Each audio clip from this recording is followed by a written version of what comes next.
College, Pennsylvania has issued a tornado warning for west central York County and south central Pennsylvania, northeastern Adams County and south central Pennsylvania until 1:30 p.m.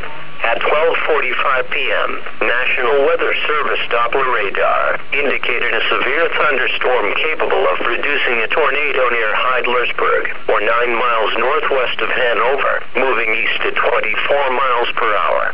Nickel to golf ball-sized hail has been reported with this storm.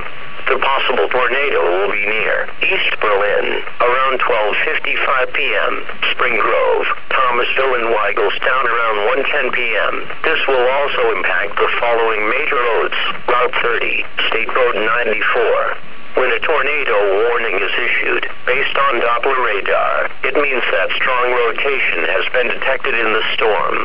A tornado may already be on the ground or is expected to develop shortly.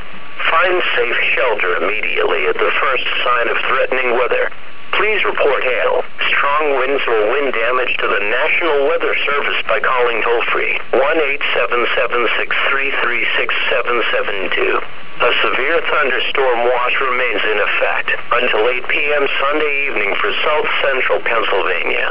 Repeating, a tornado warning has been issued until 1:30 p.m. for the following counties: Adams and York.